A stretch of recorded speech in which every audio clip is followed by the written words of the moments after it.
दोस्त क्रिसमस छुट्टियों में यूरोप के श्रापित गांव एल्टनबर्ग पहुंचते हैं, जहां एक बड़ा सा क्रिसमस ट्री हर साल किसी नए आत्मा की तलाश में जगमगाता है। जब कौशल गलती से ट्री की शाखा तोड़ देता है, 300 साल पुराना एलिशा का श्राप जग उठता है और दरख्त उनकी 12 दिनों की मौत की गिनती शुरू कर देता है। हर साल क्रिसमस के वक्त यूरोप के पुराने बर्फीले पहाड़ी गांव एल्टनबर्ग में एक बहुत बड़ा और खूबसूरत क्रिसमस दरख्त जगमगाता था। मगर उस दरख्त के बारे में एक खौफनाक बात कही जाती थी। जो भी इंसान उसे बगैर अनुमति छू देता, अगले 12 दिनों के अंदर मर जाता। वहां के लोग कहते थे कि वो सिर्फ दरख्त नहीं, एक पुरानी रूह का श्राप था। उसी देश में 3 दोस्त रहते थे और काम करते थे। विवान, शांति और कौशिक तीनों भारत से आए थे और अब इस ठंडी जमीन पर ही अपनी जिंदगी बसा चुके थे। उस दिन वो अपने ऑफिस में बैठे थे और फोकस काम पर नहीं, आने वाली छुट्टियों पर था। उसके सवाल में ऊब और बेचैनी दोनों थी। जैसे हर साल की दोहराई गई बेरंग पार्टी से वो दंग आ चुका था। कौशल मुस्कुराया।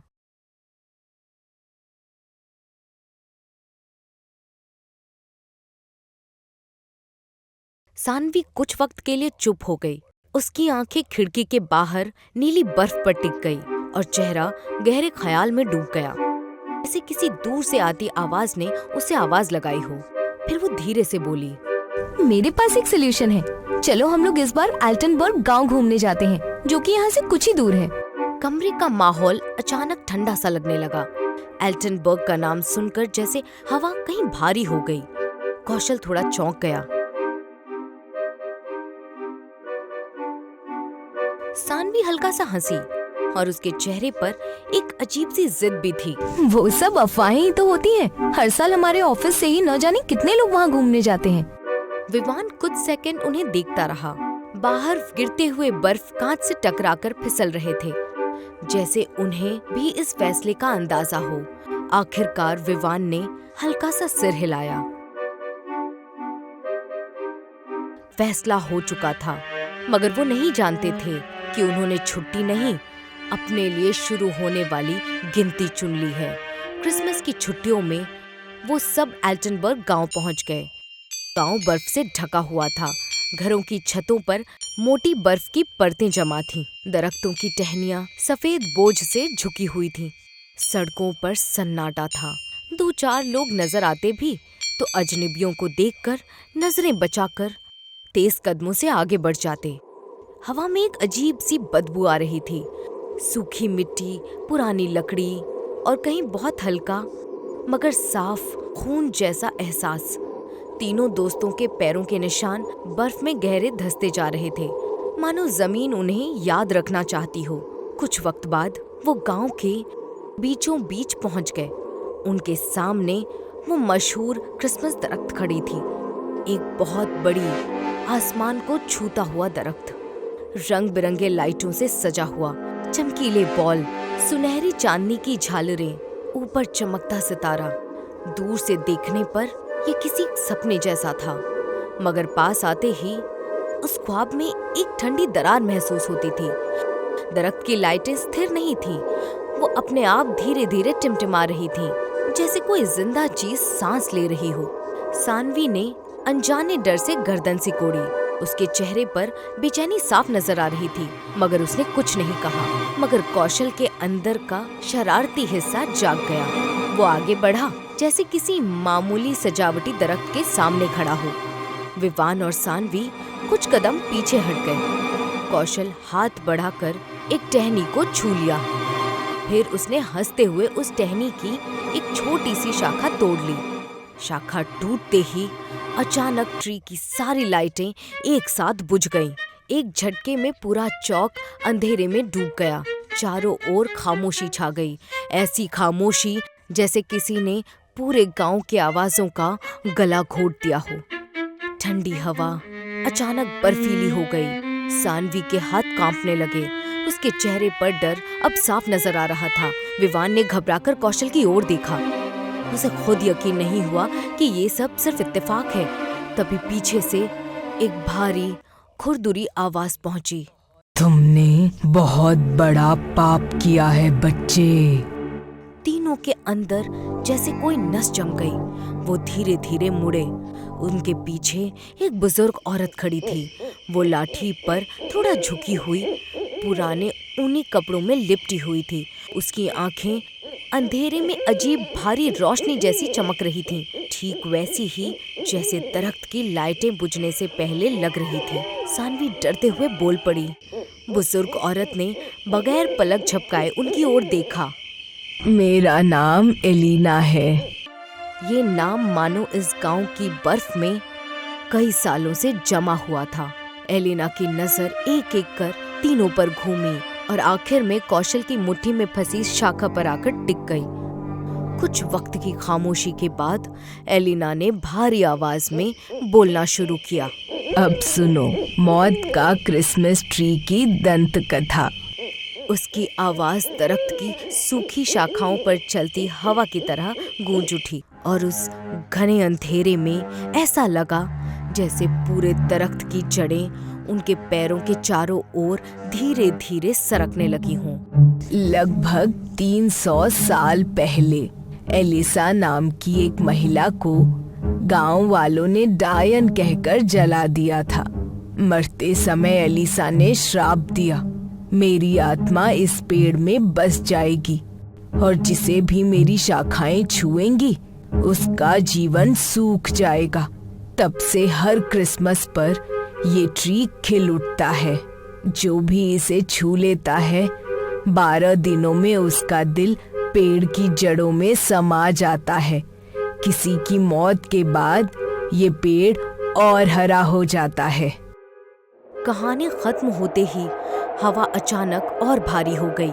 दरख्त के अंदर से एक गहरी थरथर जैसी आवाज आने लगी, मानो किसी जीव ने करवट बदली हो। उसके इतना बोलते ही जमीन पर रखी एक सूखी टहनी अचानक से उठी और बिजली की रफ्तार से सीधा कौशल के पैर को जकड़ लिया।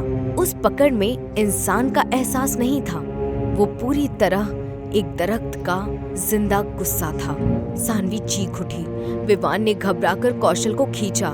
तीनों किसी तरह उसे छुड़ाकर होटल की ओर भागे। उनके पीछे ट्री की लाइटें लाल रंग में तब्दील हो गई थी।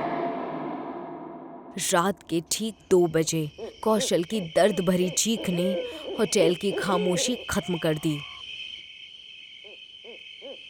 सानवी और विवान दौड़कर उसके कमरे में पहुंचे और जो उन्होंने वहां देखा वो इंसानी नहीं था।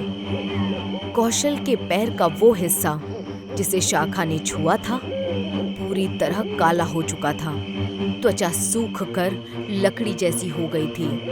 उंगलियां मुड़कर ऐसे सिकुड़ रही थीं जैसे किसी ने अंदर से खून खींच लिया हो। रोते हुए कौशल बिस्तर से चिपक गया।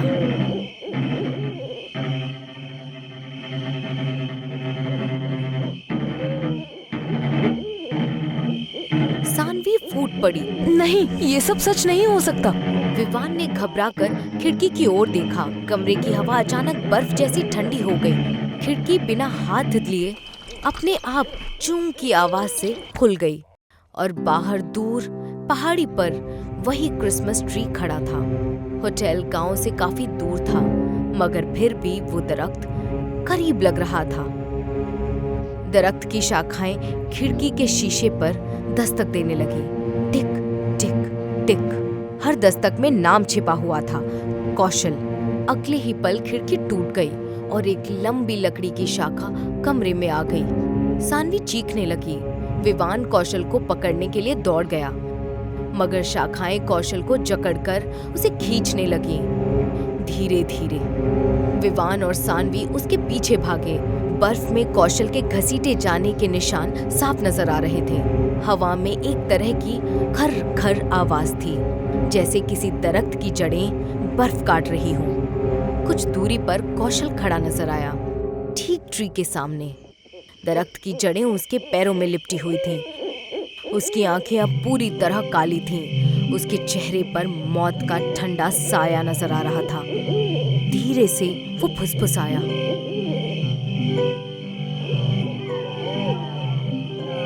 अगले ही पल दरख्त की जड़ें ऊपर उठी और कौशल के शरीर को जमीन में खींचने लगी। धीरे धीरे जैसे धरती उसे पूरा निकल रही हो। सानवी बेहोश होकर गिर पड़ी। विवान की चीख उस बर्फीले मैदान में खो गई। अचानक पीछे से हवा में एक कड़कती हुई आवाज उठी, जैसे किसी ने रात की चुप्पी को चाकू से चीरा हो। विवान मुड़ा और वही बुजुर्ग औरत एलिना अब इंसानी नहीं रह गई थी। लाल आंखें, फटी हुई त्वचा, सूखा हुआ शरीर, पूरी तरह डायन का रूप। वो गहरी थरथराती आवाज में बोली, मैंने चेतावनी दी थी। विवान रोते हुए चिल्लाया। एलिना मुस्कुराई और वो मुस्कुराहट इंसानी नहीं, एक दानवी थी। मैं ही एलिसा हूँ, असली डायन। 300 साल पहले उन्होंने मुझे जला दिया क्योंकि मैंने भगवान को नहीं, डेविल को अपनाया था। हर क्रिसमस मैं इस वृक्ष के नीचे किसी की आत्मा चढ़ाती थी ताकि डेविल खुश रहे। हवा अचानक चीखने लगी। ट्री की लाइटें अपने आप जल उठी। शाखाएं हिलने लगी, मानो किसी दानव ने उन्हें पकड़ लिया हो। एलिसा अब बिल्कुल करीब आकर फुसफुसाई, अब मेरी शक्ति लौट आई है और आज की बलि तुम सबकी है। अगले ही पल पूरा मैदान अंधेरे में डूब गया। दरख्त की जड़ें फटी जमीन से बाहर निकल आईं। सानवी चीखी, लेकिन जड़ों ने उसे जकड़ लिया और जमीन के अंदर धीरे धीरे खींच ले गई। पूरा इलाका खामोशी में डूब गया। कहते हैं एल्टनबर्ग का वो क्रिसमस ट्री आज भी हर साल जगमगाता है, मगर उसकी रोशनी सजावट नहीं, किसी नई रूह की भूख होती है। जिस रात उसकी लाइटें अपने आप टिमटिमाने लगे, समझ लो किसी की जिंदगी के आखिरी दिन शुरू हो चुके हैं। और जो लोग कहते हैं कि दरख्त सांस नहीं लेते, उन्होंने कभी मौत का क्रिसमस ट्री करीब से देखा ही नहीं।